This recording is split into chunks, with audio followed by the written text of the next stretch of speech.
Hi, let's talk for a second about energetic enmeshment.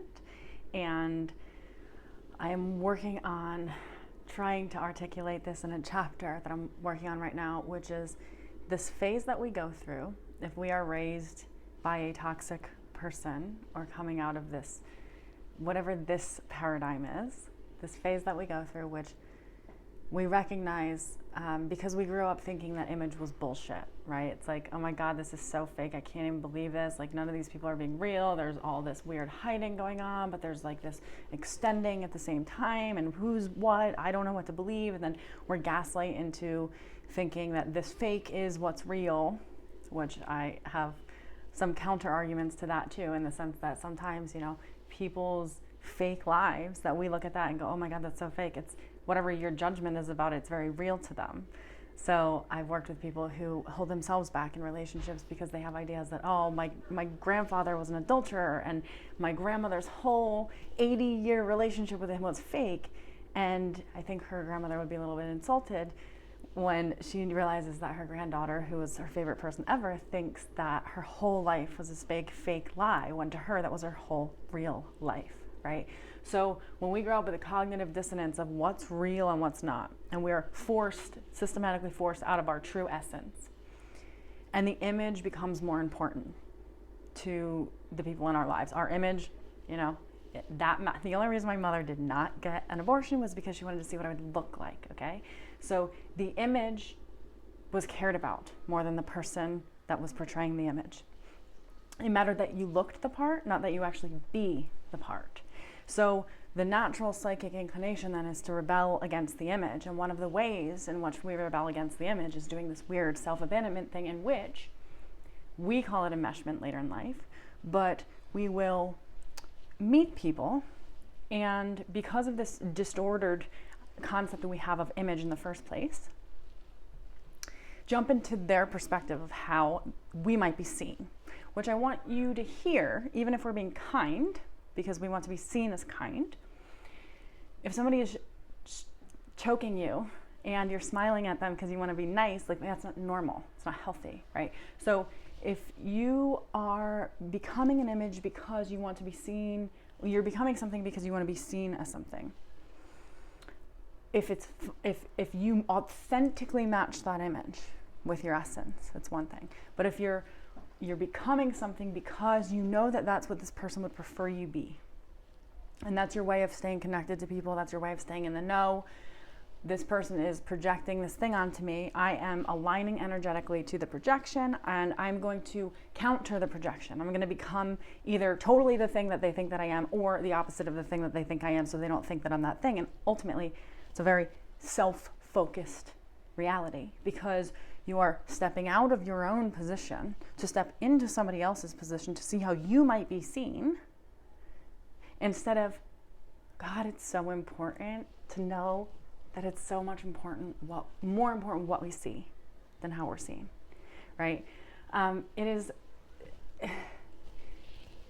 was personally journaling this morning about this concept of, like, in many facets of my life, choosing to be the person that I never had, right? But that also comes with this cognitive dissonance of, like, well, why do I always have to be that person, right? Why can't somebody just be for me the thing that I always wanted to have too? So it's stepping into that space of truly being that thing versus I actually have to step into that space, and this is probably where I started at, right? I have to step into that space in which I'm seen as that thing that I always wanted to have, right? And I became that thing. I morphed into that thing codependently, to be honest. And now that I'm more concerned with what I see and who I actually be, and I'm more tapped into my essence, matching. See, that's the thing.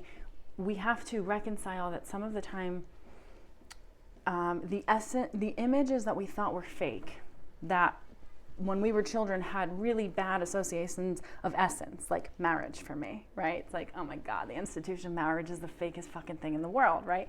So of course, I'm 36 years old with the love of my life, not married. And that, to be fair, is a block. That is a limitation that I have.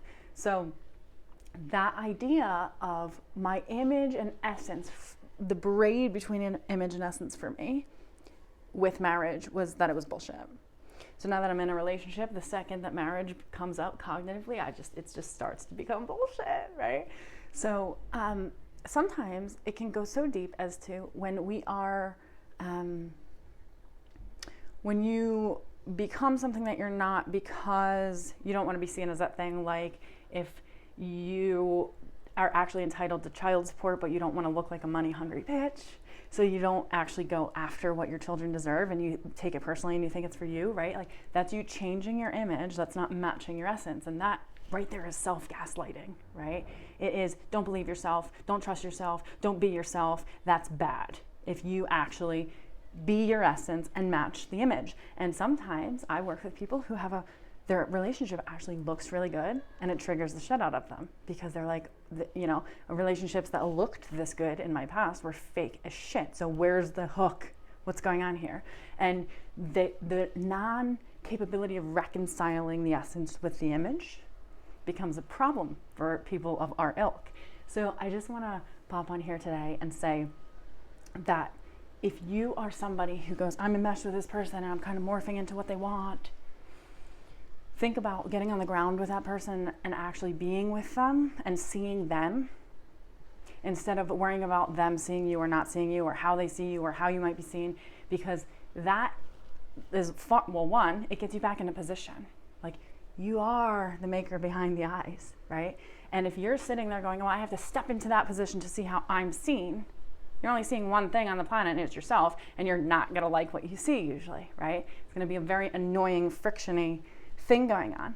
So because you're gonna watch yourself morph and be different things that you go, oh, I don't even know what the hell that was. That was because I stepped into this person's projection and I wanted to be for them what I didn't have for myself, but is this a person that I wanna be that for, right? Is there a discernment that has to go on here for me as far as like where I choose to enmesh?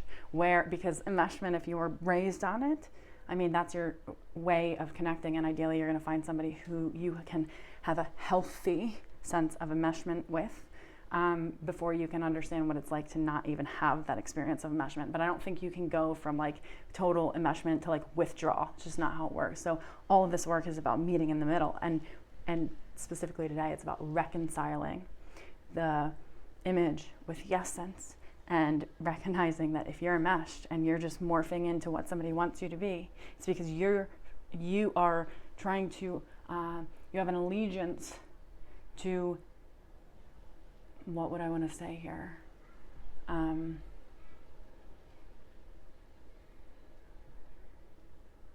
don't know, you have an allegiance to the projection being more real in creating who you are than you being more real in creating who you are, right? And you can cut that allegiance right now. Does that make sense?